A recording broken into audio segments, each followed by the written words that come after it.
Hi everyone, this is Sunil here. Hope you're all doing great. And this session will be talking about the post load user exit. That is, once data is loaded into the base object, then this user exit is going to run. Why do I want to use it? I could have many business use cases. For example, I might want to write to an audit table if something is loaded into my base object. Might want to create a trigger, or might have some request like something like I want to customize the message queue. I want to create something like the message queue by myself, not using the Informatica logic. Or the most simplest use case will be I just want to change the consolidation indicator status for some set of records to 9 because I want to put them, I want to hold those records. Or literally you can use it for anything, right? You have any situation, any business use case that needs you to do that thing after data has been loaded into the base object. Immediately after data has been loaded into the base object, then this is where you're going to use it, right? And let's see the program. This is the program that we're talking about. This is a lot of different libraries it's importing and all that you can see here. And basically the thing about Informatica's this post load program is post load user exit is you're going to see that there is one user exit context.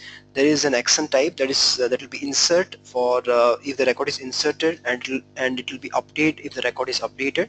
And then I have a map, right? And this map is nothing but the base object data. This contains the base object data, this base object map.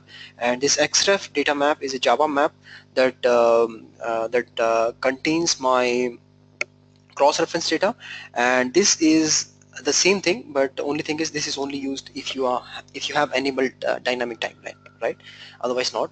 And then you can see it's basically opening up, it's initializing this and checking the things, initializing it, get row batch job row ID. Okay, and then here I go. So finally I'm printing this particular record here. I am the record that was inserted into my base object. I'm trying to print this record into a file. You can see here, this is my file.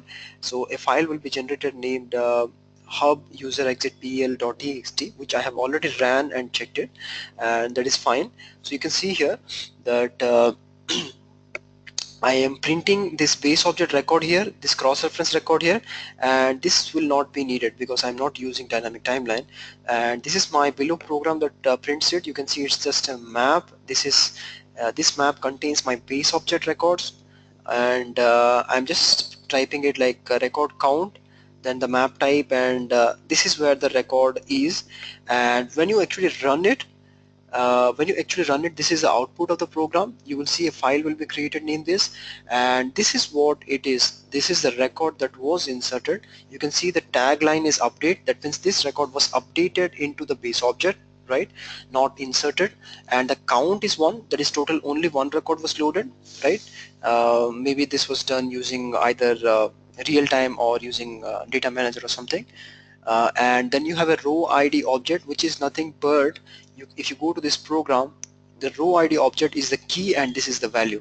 For example, if you go here, you can see here, this is the row ID object, the get key, and this is my value, that is 92, and this is again the row ID object. Similarly, it's looping all the thing for all the fields, like first one for row ID object, the second key is last row ID system, then the third key.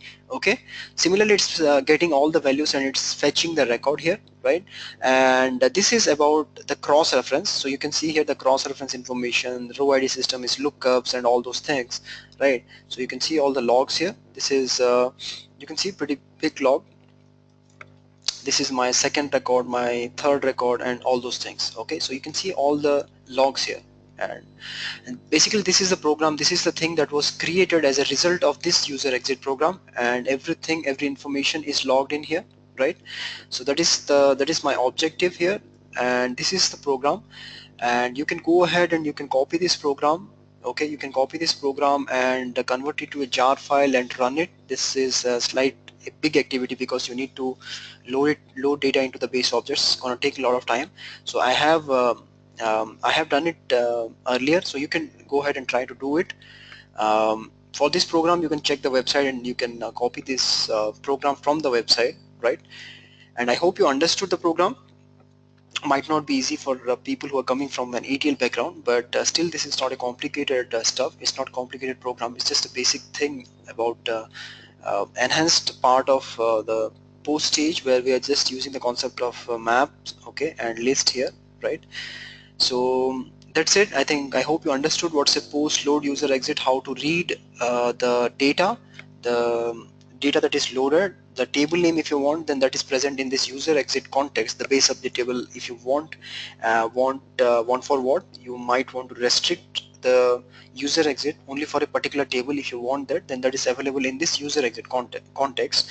Okay, and I hope you understood what I was talking about, and thank you very much for listening, and you can check out my other videos. Thanks guys, thank you very much.